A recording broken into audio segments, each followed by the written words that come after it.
وأشهد أن محمدا عبده ورسوله اللهم صل وسلم وبارك على سيدنا محمد وعلى آل سيدنا محمد رب اشرح لي صدري ويسر لي أمري واحلل عقدة من لساني يفقهوا قولي وصلى الله على سيدنا محمد والحمد لله رب العالمين. السلام عليكم ورحمة الله وبركاته. Alhamdulillah, we'll continue with our Tawheed on page 113, 103 for the PDF.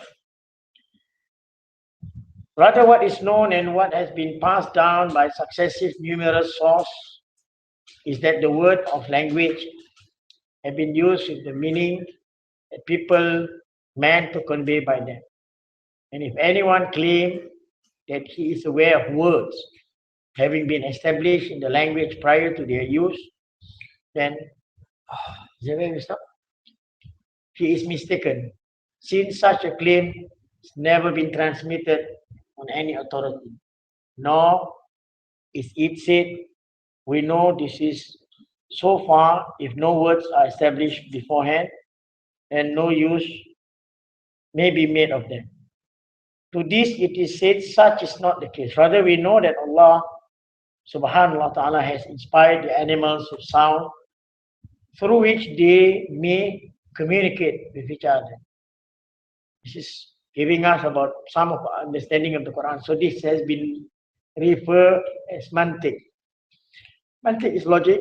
Mantiq, language, about qawl is speech, as in the command of Sulaiman alayhi salam, as in the saying of Prophet Sulaiman alayhi salam, where he said, Allah record in the Quran chapter 27 verse 16, which means we were taught the language of the bird. So we know that Prophet Sulaiman alayhi salam is able to listen to all the language of the others. So it is also found in Allah saying, again in chapter 27 verse 18, same chapter, one of the ants said, O you ants, enter your abode, and O you mountain and birds, echo the praises of Allah with him. This is the statement of Dawud alayhi salam, chapter 34, verse 10. So the same is true of human being. Talking about us, human being, for the child after he begins to distinguish among sound. If he hears his parents, this is where we are able to understand on the upbringing of the child, which is now known as pedagogy. Here Islam is the first one has mentioned this. The child learns from here, the hearing of his parent or whoever is raising him. Pronounced word will point to the object being referred. Since he has come to understand that these words is used to express a particular meaning. That is to say, the person who used the word intended to express their specific meaning. After this, the child hears one word after another until he learns the language of the people whom he has grown up among, without them having agreed with him beforehand on established words and meaning. In fact, it takes place without them having alerted him to the meaning of the words, although he may sometimes ask about what certain words refer to in order to acquaint himself with them. Now here is also similarly an unfamiliar language may be translated for someone such that he comes to know the meanings of some of its words, whereas if he live among the speakers of the language for a period of time, he will learn this meaning without anyone pointing them out to him. In other words, that is why sometimes if every time when we discuss about khushu, everybody say that it's difficult, right? What do you think, madam? Yeah. Right? That's sometimes when I do my prayer, sometimes I think about what kids, That is because of the language, isn't it? It's not because of the concentration. Because of the language that we use in the prayer, it is not our understanding. We don't understand what we recite. So that is where we have been diverted by all other things that we understood. So this is what it is trying to tell us.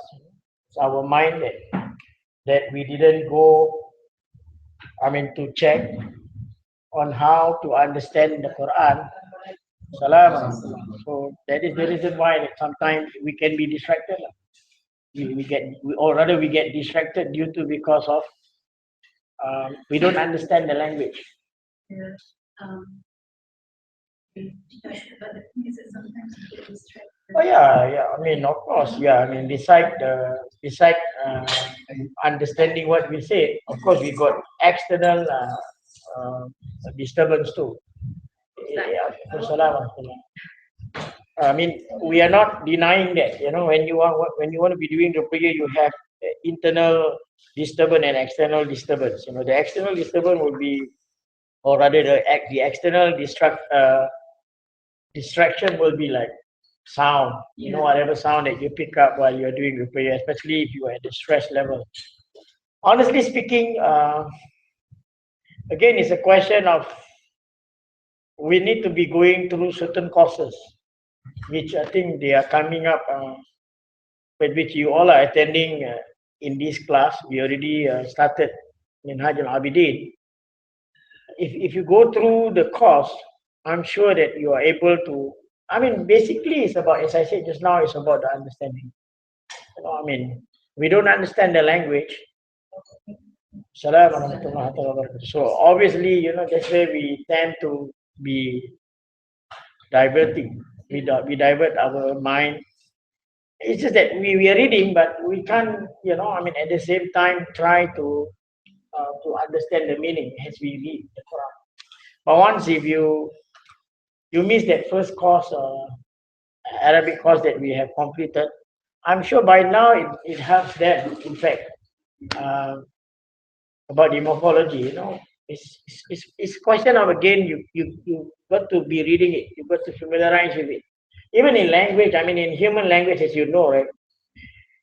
Maybe the way I can understand from where Chegu's coming. His English is much more proper than as the way me. Mine is because of I picked from the television. It's an American language, I just pick up and I just throw whatever I think that I can say. But once you're in school, right, you're in universities, then you can tell the difference, that my language is more or less like I arrange it myself. It's not with a proper grammar. It's yeah. It's very good. Huh? You are very good. Because of my previous of what I was before, I'm a musician, as you know, right? So when you want to sing English song, you need to be really pronouncing as the way it is, lah. So anyway, yeah. So interesting. So the same thing with Arabic, when you talk about the Quran, it's the same thing. Once if you have captured like I was telling Cikgu, I mean, now we have a Malay teacher here, you can ask her. Language is about knowing the grammar. Even your Malay grammar, I think, is definitely 0. I'm not too sure. I need to ask the Cikgu to check. I mean, most of us, we use all language that is not proper, actually, if you were to study the language. So this is what happened to the Quran in Arabic. We don't study the grammar, so we don't understand. But if you have some basic, as I said, then you will find that slowly you will beginning to pick up the language. You're beginning to understand words, because the words is the one that is very important to us. Then we will have a better grasp of our understanding will be much more deeper, and that will help us to be more focused in our ways. So of course, here people may designate a name for something that comes into existence for the first time, and that for this reason no one was familiar before. For example, a son might be born to someone. You look at this paragraph, after which he gives the child a name, either after someone else or one that has been improvised. However, a person or object name may be unique, the name not having been agreed upon by more than one person. Or people may happen to refer to the entity by the same name. And this is the beauty of when you learn the language that I'm teaching them, the morphology. In Arabic, once you learn the formation, right, then you will know that when you read something, it is not, it is full of ambiguous. The word is ambiguous, and it has many meanings. It can be this, it can be that. So you see, that will help you to be more focused in what you are saying. So this is what it means here. So similarly, someone might manufacture an instrument, write a book, or build a city and give it a name, since it does not belong to any known class, such that it would have an agreed upon same in the common language. Allah says the most gracious one who taught the Quran. He created man. He taught him intelligence. And this is from the verse of Alam al insana malam ya'lam. You know, the most gracious one who taught the Quran, Alam al bil kalam, and created man, and he taught him intelligence. He taught speech. And then they say Allah has given us speech, who gives speech to everything, and who created and disposed, who measured them to guide it. Does Allah inspire a human being with speech such as he does other creatures? You know, that he do it to other creatures. Moreover, if Allah taught Adam all names and presented all entities named to the angel, as he stated in the Quran, then we know that he did not teach Adam all the languages that all people would ever speak until the day of resurrection. Rather, this language would be spoken by his progeny, referring to the later human being after him. Adam did not learn all other languages. That's why it's not true if you say that we are the descendant of Adam, where we know that Adam speak Arabic, but how come the rest speak Malay? So it cannot be that we are a direct descendant of Adam alayhi salam. So Adam descendants speak nothing but their own language. You see, different from Adam alayhi salam, and to claim otherwise is a pattern falsehood. Is it pattern? For Adam alayhi salam could only pass on his own language to his children. However, in the year of the great flood, Allah caused all of Adam's progeny to drown, except for those who were in the ark, and the progeny of those in the ark were cut off, except for Noah's son. But they did not speak all the language that would be spoken by nation after them. That's why the Quran uses two terms. Tribes are referring to the Arabs, nation are referring to all other races. For even a single language such as Persian, Farsi, Arabic, Latin, Turkish contain within it so many differences and variation that only Allah Himself could count them. Among the Arabs themselves, each tribe has lugha, has dialect that others may not understand. So this being the case, it is inconceivable that all these language and dialects could have been passed down from those who were in the ark when they left no offspring behind. Rather, the offspring who survived were those of Noah and all those who were descended from his three sons, that is Sam, Ham, and Japheth. Allah says, Allah tells us in chapter 37, verse 77, which means, and we have caused his offspring to survive. In other words, Allah allowed no one to survive but his no offspring. Has been recorded by Ahmad. This is recorded by Imam Ahmad ibn Hanbal and others on the authority of the Prophet sallallahu alaihi wasallam. His sons are three in number, and of course these three sons could have spoken all the languages of the world so that they could be traced back to them. For those who know one language, will generally not be familiar with another. And if those who pass on such language were only three in numbers, then they taught their children, and their children in turn taught their children. And if this had been the case, there would have been continuity. However, we find that even among descendants of a single father, one tribe will speak a dialect that is incomprehensible to other tribes. Nor would we say that his father taught one of his son one language while he taught his other son another.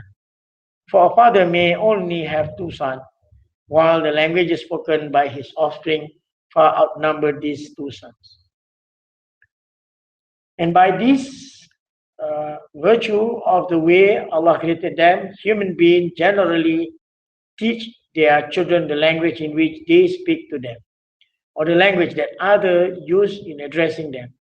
As for the language that Allah did not create speakers for, then of course no one teaches this to his children. So in addition, they are human beings who utter words they have never heard from anyone else. And this is on the authority of pious ancestors, learned scholars from among commentators and others take two different views regarding the names that Allah taught to Adam alayhi salam. According to the first of this view, Allah taught Adam alayhi salam only the names of rational beings. This view is based on Allah's statement in the Quran in chapter 2 verse 31 that he represented to the angel. Those who hold this view say that the object pronoun used in this verse, whom in Arabic is them, may only be used to refer to rational being. If reference were being made to non-rational being, then the pronouns employed would have been ha, that is it or them, rather than whom. For this reason, Abu Al-Aliyah say that Allah taught Adam alayhi salam the name of the angels, since at that time the only rational being in existence were the angels. Iblis had not yet separated from the other angels, nor did he have any offspring. Another interpretation of this verse held by Abdurrahman ibn Zayd ibn Aslam is that Allah taught Adam alayhi salam the name of his progeny, and this is consistent with the hadith narrated by Al-Tirmidhi on the authority of the Prophet sallallahu alaihi wasallam, which says Adam asked his Lord to show him image of his descendant who would be prophets. When he saw them, ra'a fihim man yabusu. He saw one of them shining, and he asked, Lord, who is that? To which Allah replied, he is your son Dawood alayhi salam. Hence Allah revealed to Adam image of some of descendants as well as their names, in which cases the name Allah taught him were proper names rather than common names. So according to the second majority view, Allah taught Adam alayhi salam the names of everything. Among those who hold his view are Ibn Abbas radiallahu anhum and his followers. According to Ibn Abbas radiallahu anhum, Allah taught Adam alayhi salam even words such as faswah, that is noiseless emissions of wind from the anus. You know what is that, right? Then al-fusayya, that is a diminutive form of al-faswa, as well as al-qas'ah and al-qusay'ah, the large intestine and the small intestine. So in other words, he even taught abstract and concrete nouns, including their regular and diminutive forms. So evidence of this view is found in the two collection of sound hadiths, according to which the Prophet ﷺ said, the hadith of intercession. People say, "O Adam, you are the father of humankind. Allah created you with his own hand, and he breathed into you his spirit and taught you the names of all things." So likewise, Allah saying, Al-Asma' kullaha, in the Quran, in Surah Al-Baqarah, that he mentioned Asma' kullaha, all names has a comprehensive. So the distinct reference that cannot be particularized. This is also true of his saying he presented them to the angel, in which the pronoun whom, them, includes both rational and non-rational creatures, with rational predominating. Allah say, for among them there are those who creep on their stomachs, those who walk on two legs, and those who walk on all four. This is in the Quran. So according to Ikramah radiallahu anhu, Allah taught Adam alayhi salam the names of classes without the names of their particular members. For example, one might say human, jinn, angels, and bird.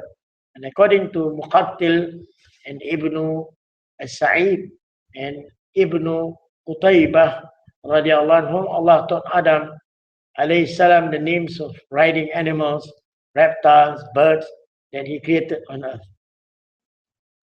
See, this is the reason why, as I mentioned earlier, we are talking about language. So these language are very important in the context of when we want to gain nearness. So further evidence for the view that these languages have not been passed down from Adam may be found in fact that most language lack elements found in Arabic. For example, they do not have special names for children, houses, sound, and others concepts that are ascribed to animate being. In fact, they only use idafa. Idaf is an annexation in order to express such names and concepts. For if Allah had taught Adam all names, he would have taught them to him proportionately in correspondence to each other. We also find that every nation that lacked a holy book also lacked words in its language for the days of the week, isn't it? Rather, its language contains only words for a day, month, and year, which may be discerned through intuition and reason.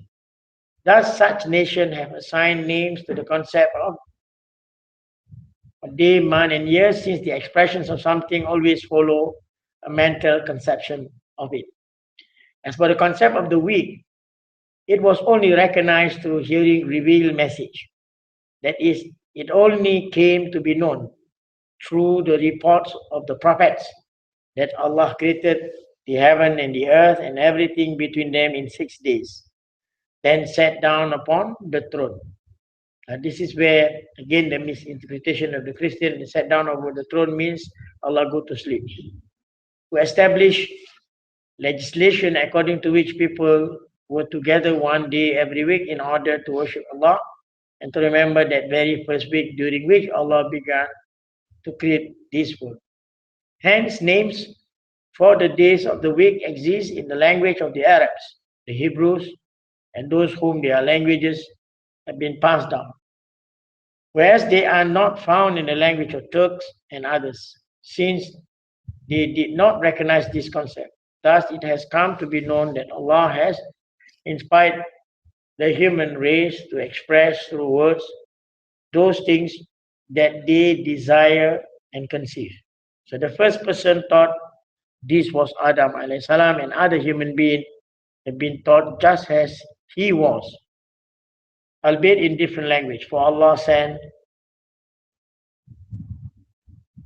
the Spirit and taught you the names of all things. So likewise, Allah saying,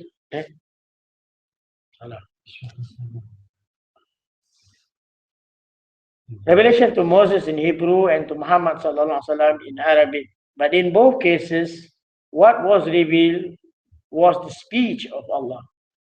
And that is the reason why, again, you see, it's a matter of, again, your understanding of the language. You know, like example, when you read the verse, وَمَنْ يَنْتِقُ عَنِ الْهَوَىٰ إِلَّا وَحْيُ يُوحَىٰ. So, in the wahyu yuha, your understanding of wahyu, what is wahyu? See, our mind just close and think that wahyu means it's a message, it's a revelation, right? But we will just stop there instead of going further to understand what is the revelation. I mean, in word, it means that it is something being brought down. But how was it brought down? What are the form of this revelation? We don't go any further. So that's why the language that you are learning with me will help you later.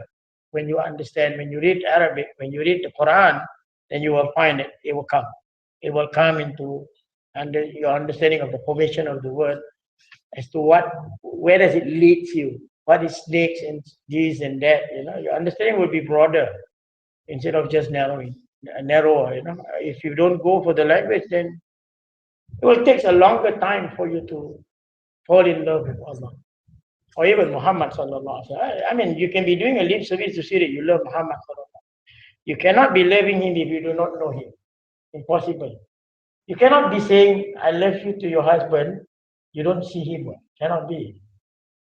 You must be playing game, I suppose, right? You have to see the person, right? Maybe, I mean, nowadays is you use WhatsApp and these messages, right? We are not talking about that era, we are talking about that era, era whereby you don't have all this. Can you imagine that they want to send message, they use a pigeon, and by the time they reach there and this and that, you can imagine, how it's going to be very difficult. So this is again today the discovery of telepathy and this and that. This can be seen very clearly. So this is why, as mentioned down here, nevertheless, Hebrew is among the closest of all language to Arabic. In fact, it bears a closer resemblance to Arabic than that found between other language. So if you are an expert in language, again, if you are very fond, as I told you, right, have you all downloaded this book that is recommended by Sheikh Hamza Yusuf?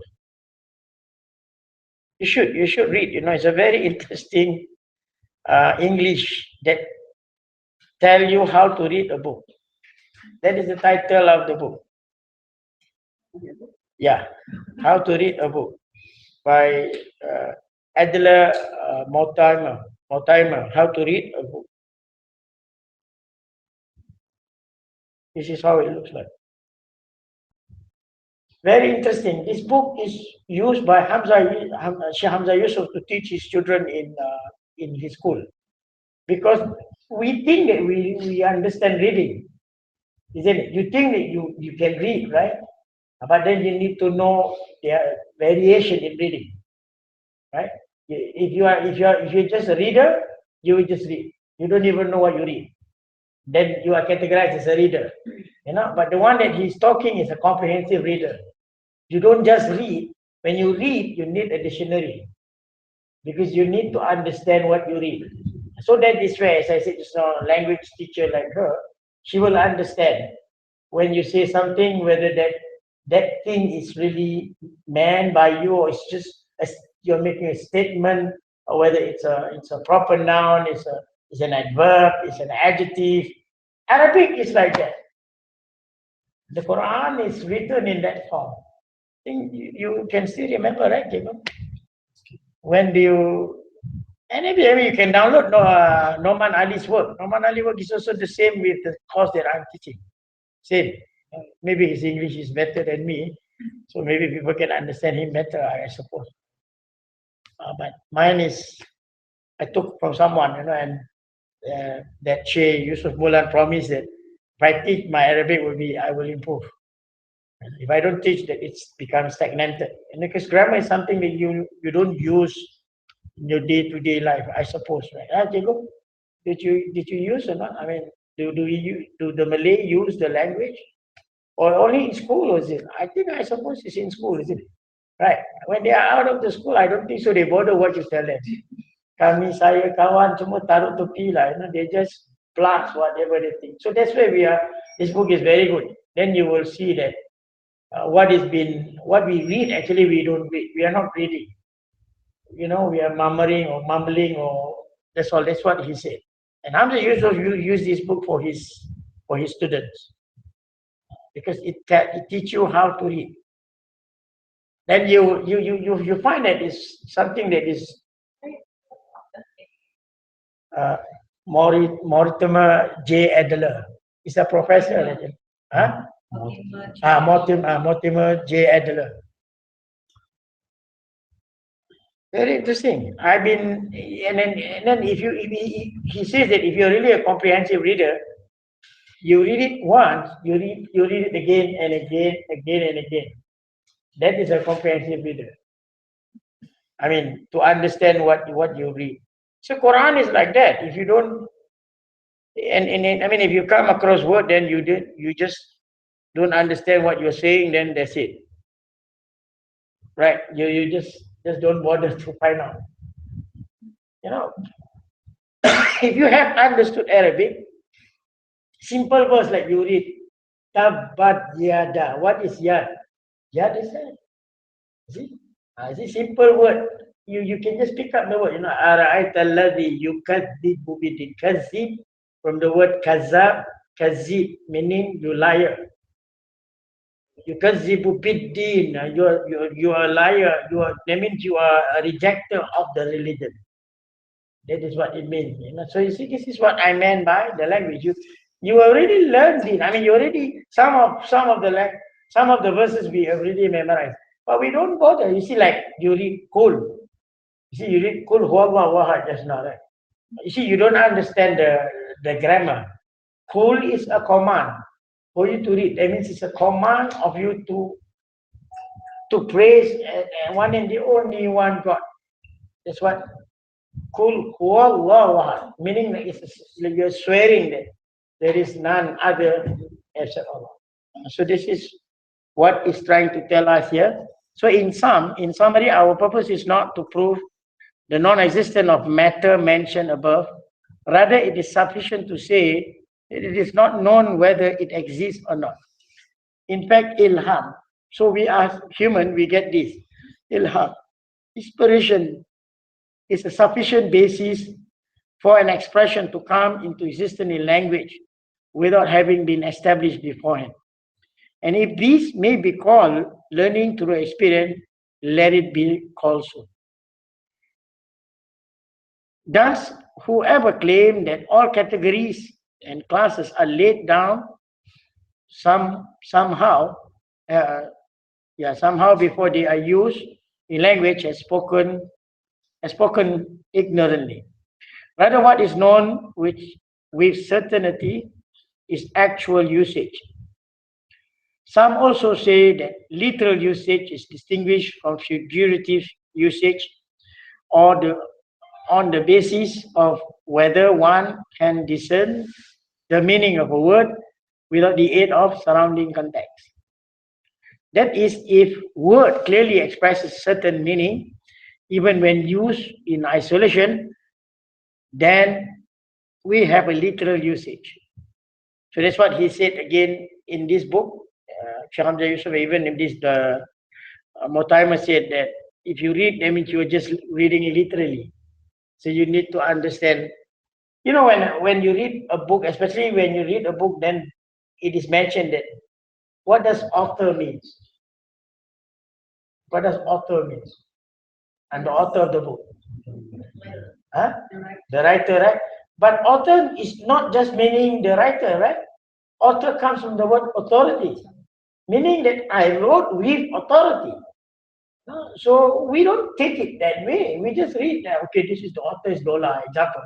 You just don't care about who's the author, right? But when you learn comprehensive reading, you must first know the author. And especially when you talk about the Quran, the author is Allah subhanahu wa ta'ala. It carries a weight. It's very different again if you just read without knowing who's the author. Does that matter or not? But by knowing the author, it will help you to at least knew that, okay, don't mess around with this author, right? So that's what it's trying to tell us here. Categories, classes are laid down somehow before they are used in language. We have spoken ignorantly. Rather, what is known with certain is actual usage. Some also say that literal usage is distinguished from figurative usage on the basis of whether one can discern the meaning of a word without the aid of surrounding context. That is, if a word clearly expresses a certain meaning even when used in isolation, then we have literal usage. Whereas if the meaning of the word only becomes manifest through al-qarina, that is context, then we have figurative usage. This use is related to the use of word within given meaning, but has nothing to do with the matter of establishing words in the language prior to their usage.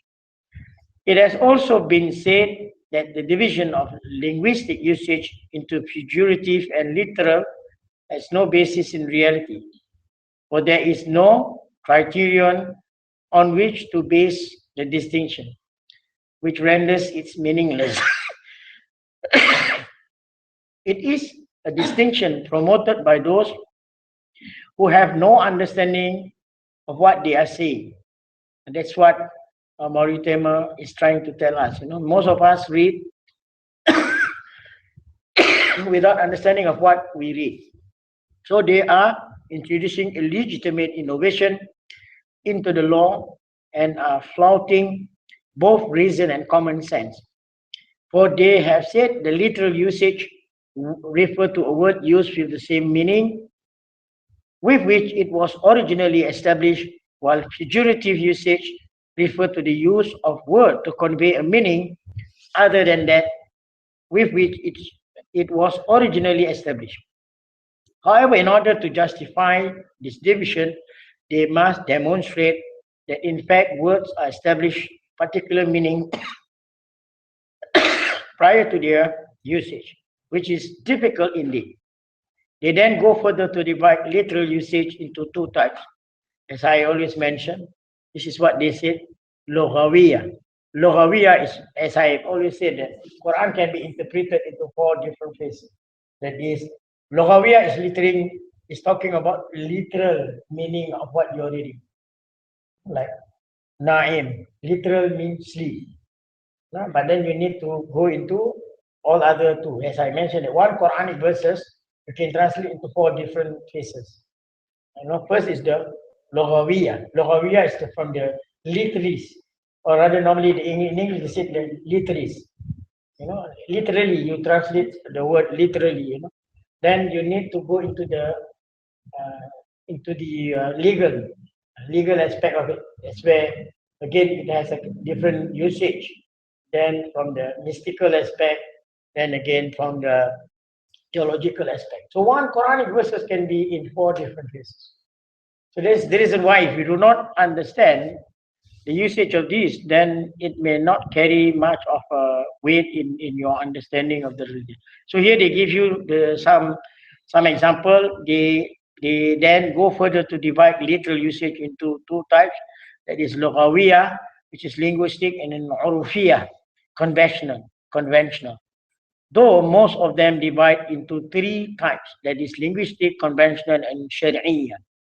So I add one more, as I said, theology. So it has to be four. So one verse of the Quran can be interpreted in that four different ways. How depends on how the usage of it. So conventional literal usage refer to words that have come to signify what they do, not by virtue of language per se, but by virtue of accepted practice or convention. That's why if you trace most of what we do is more to culture rather than religion. More to the culture rather than the religion. And Islam is a religion that allows you want to be introducing. So if you travel, then you can see the different again. When you go to China, you can see the Muslim China and Muslim Chinese want to be very Chinese.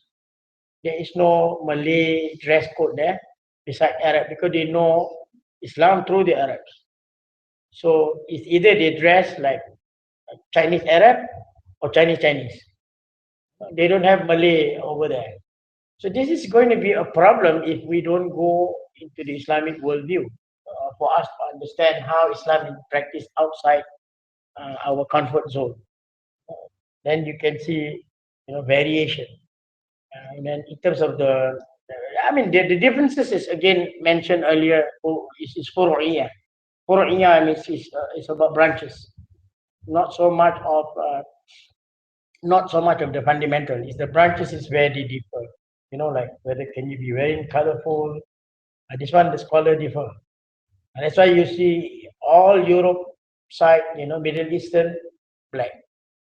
All Asian in this side of the region, you see colorful.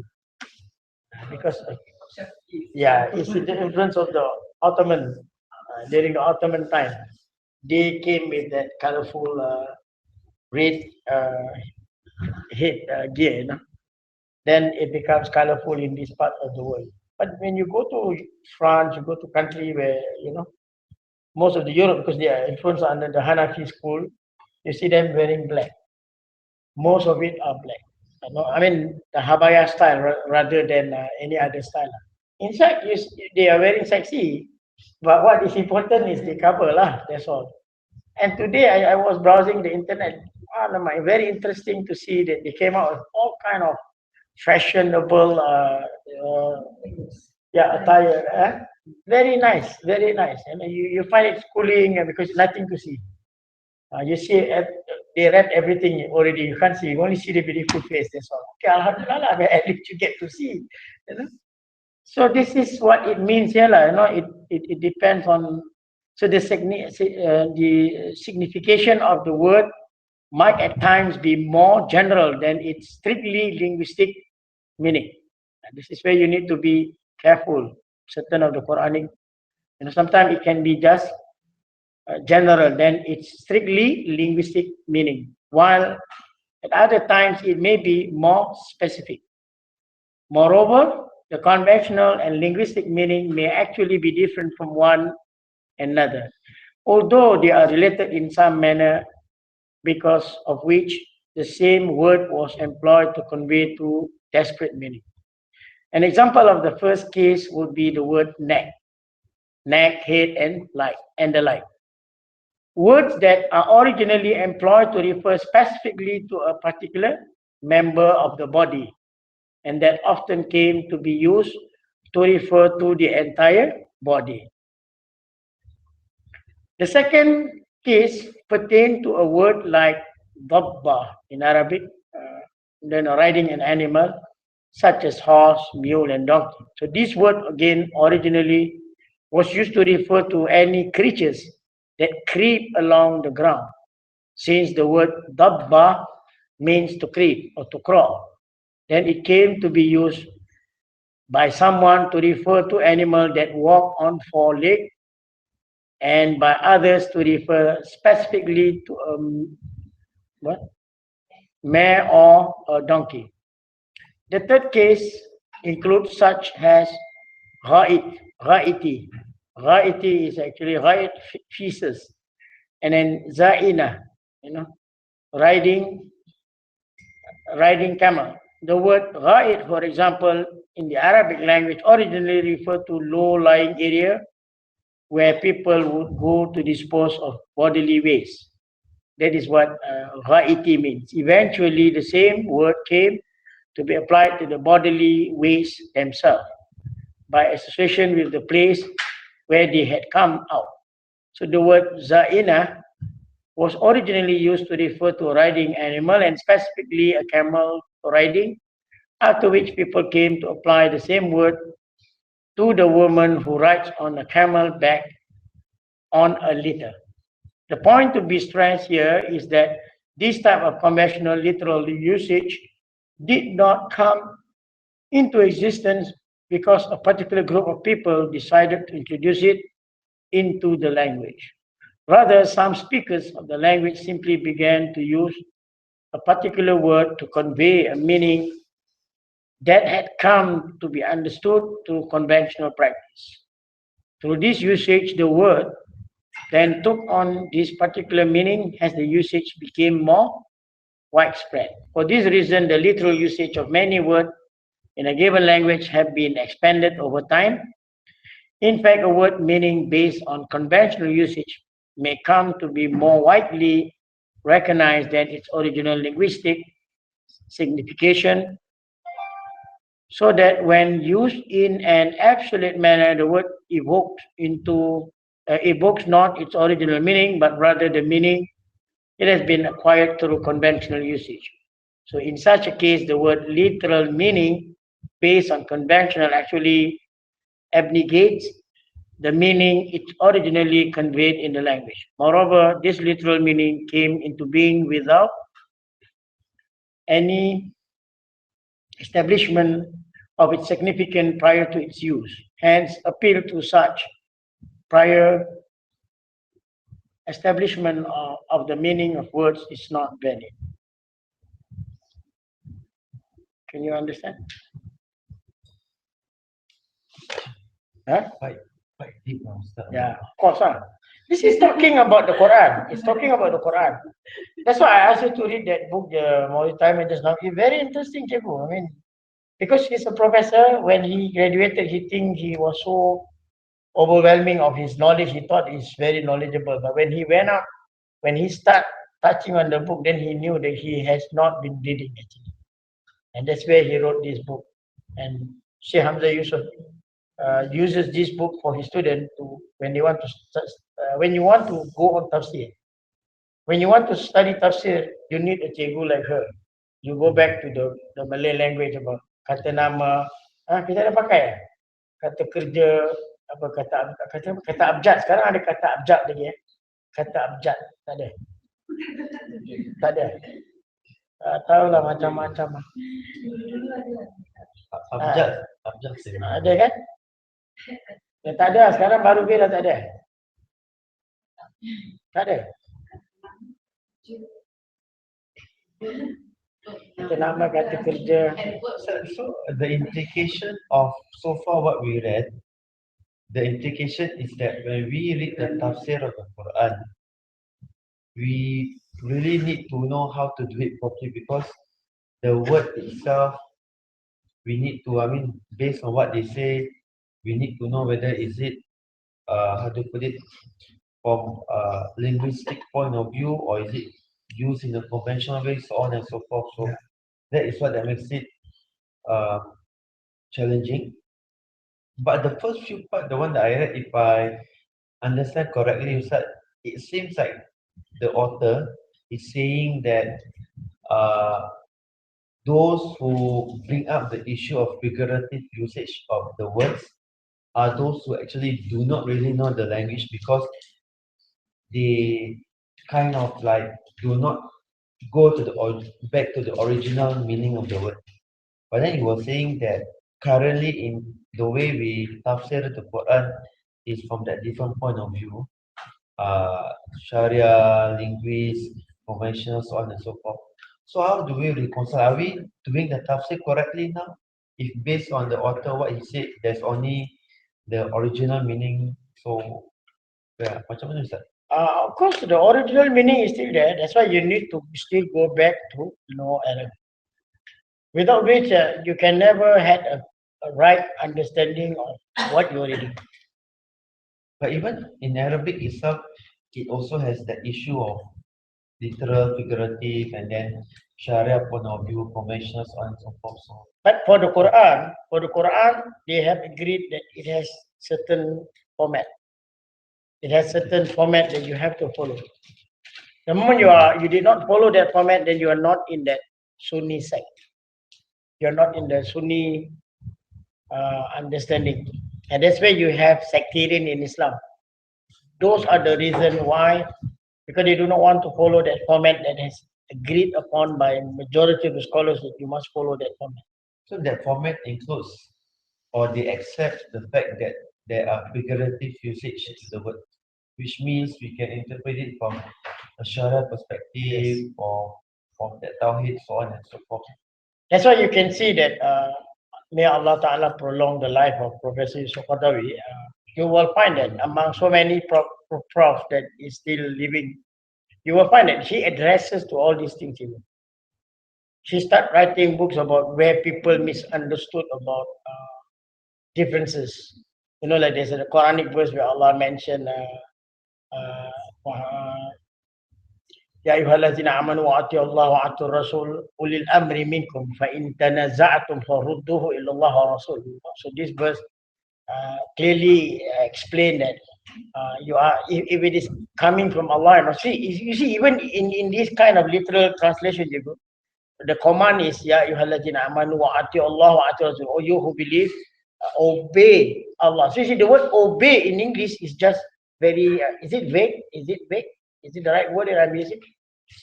Obey is just one, right? Is it right to say that it is vague? Because it's just one. But in Arabic, when you say ati'u, when there is that's where when you learn morphology, when there is wow is being used, that means there's a strong emphasis, no compromising in obeying Allah and Rasul. Wa ati'u Allah. So ati itself is already obey. As I said just now, obey is just very straightforward. That means you just obey, full stop, right? But with the addition of the wow, just like wal asr, when Allah says that, See, the wow is a strong emphasis that you definitely be wasting time. Whether you want to admit it or not, Allah says you definitely will be at the loss. That's why Allah begin with the alphabet wow. Wal asr. See, that's where this is how they understood. If you just go on literal, that can even lead into killing one another. For example, I mean, if you translate the Quran literally, lah. That's why you need to have the figurative. You need to have all other conventional to see it from a different angle. and that is not even considering sirah in that sense. Yes. Without which you are narrowing it, and then things will be more difficult. You see, like now, what you can see is happening to our society. There are differences among even Muslims here, right? Pertaining to certain issues about how do you interact with other religion and this and that, right? So this is where sometimes it's a necessity to be using such situation to avoid bloodshed.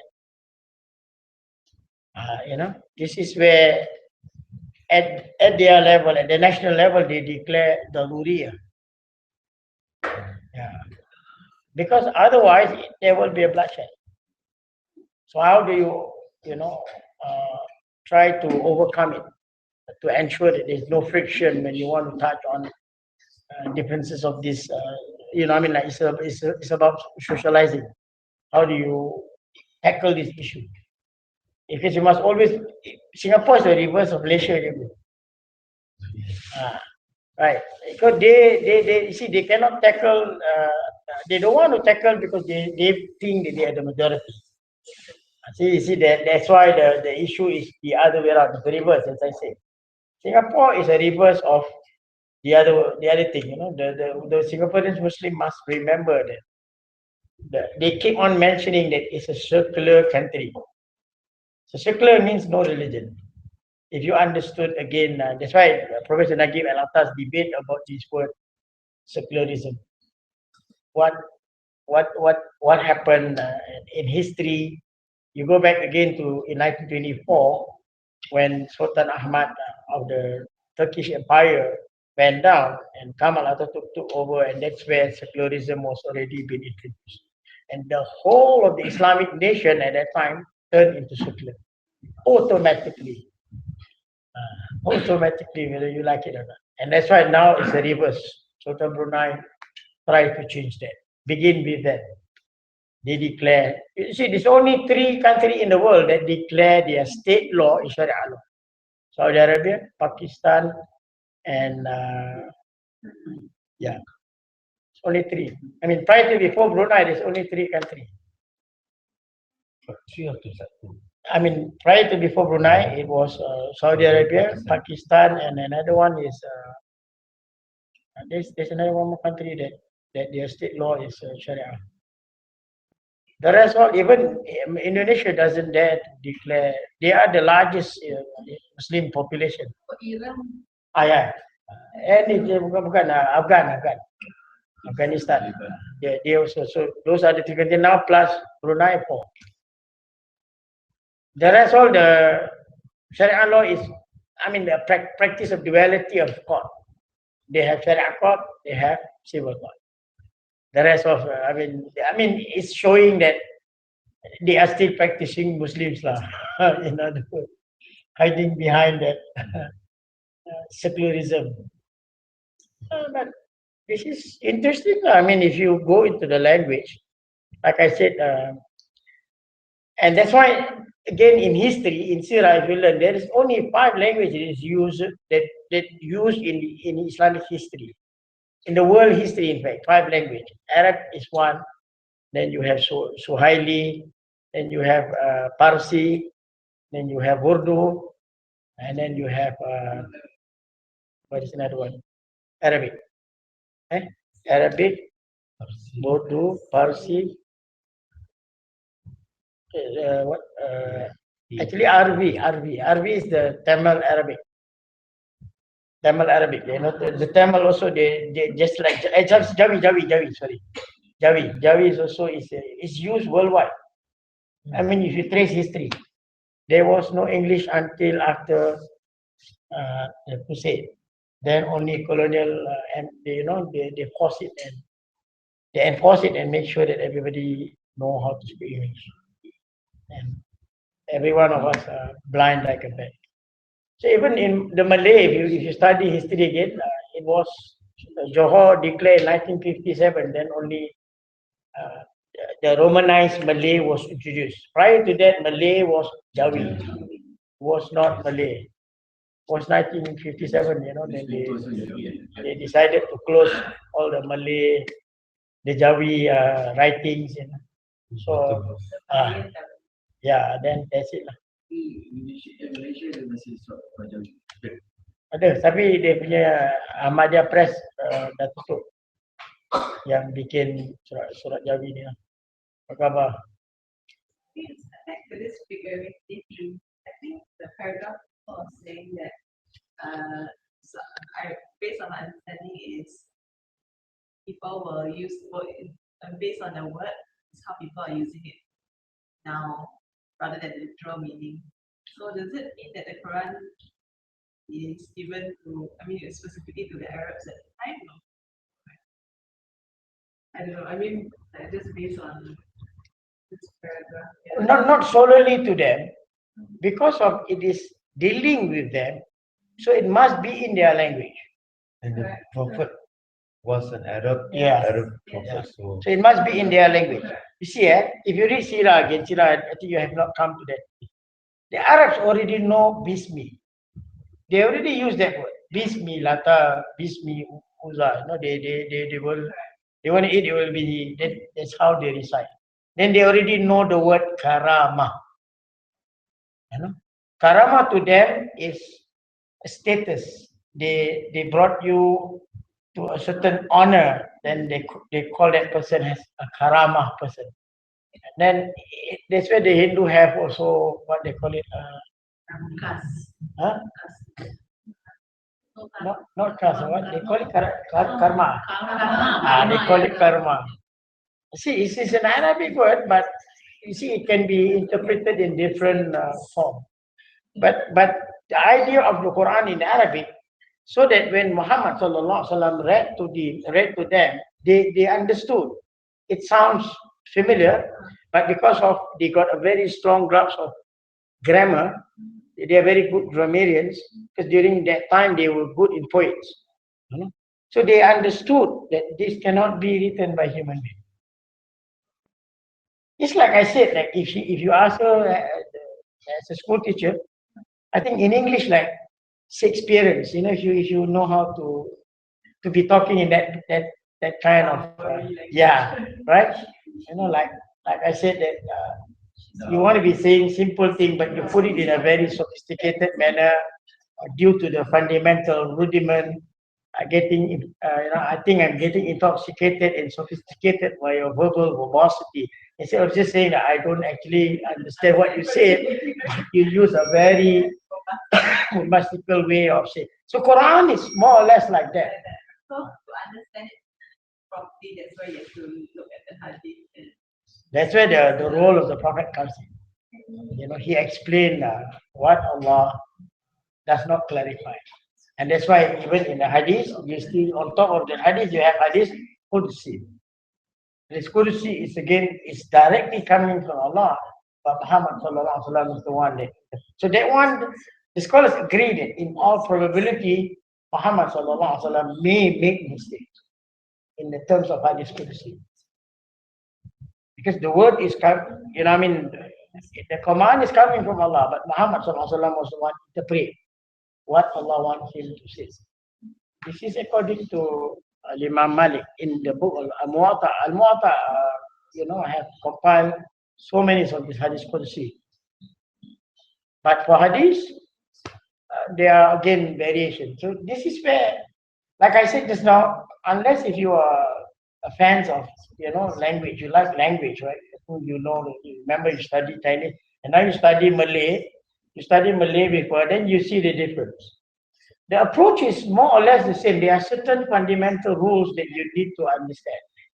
You know, like in the case of Malay, you need to know what is verb. See, I think in our day-to-day spoken, right? I don't think so. We are very particular about grammar. We just blast what we think, right?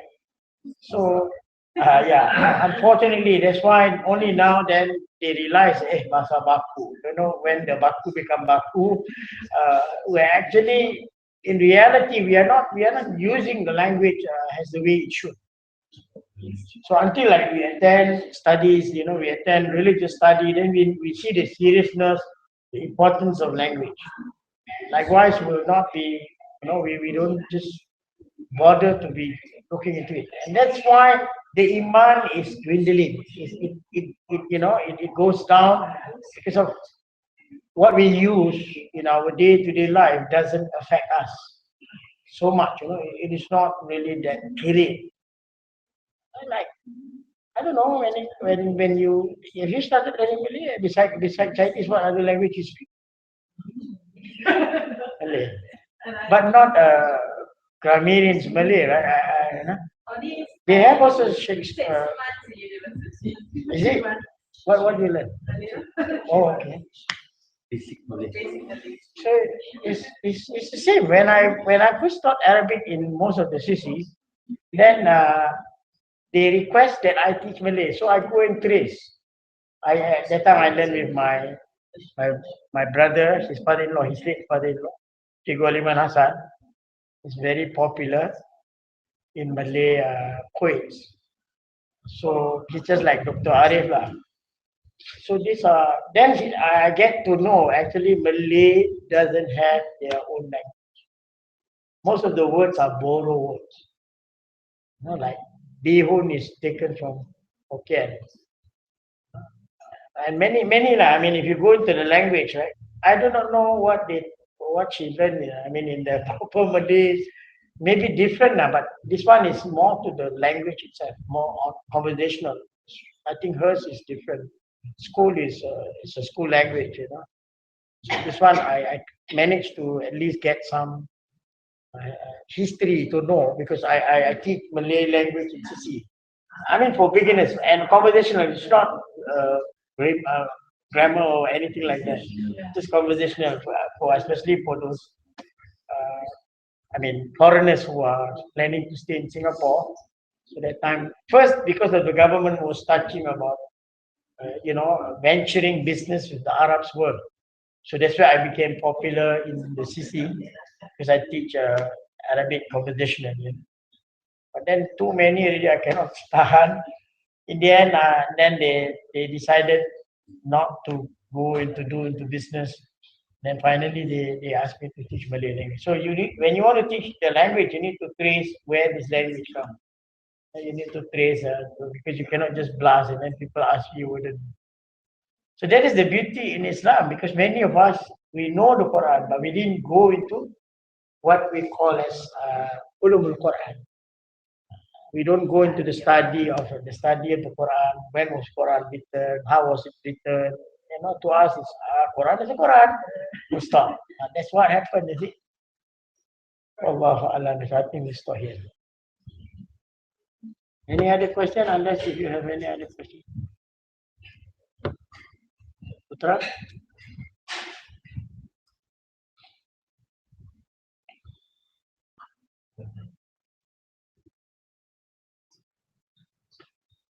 Saya tak izin Ustaz beritakan tali pula pakaian ke Abu Bakar yang meninggal. Siapa? Satu Sani Muhammad Bakri bin Muhammad Bakri. Siapa Sani?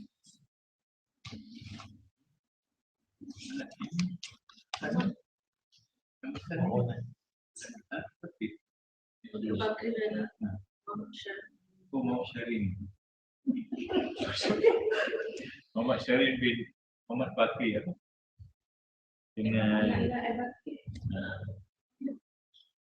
2 hari lepas 2 days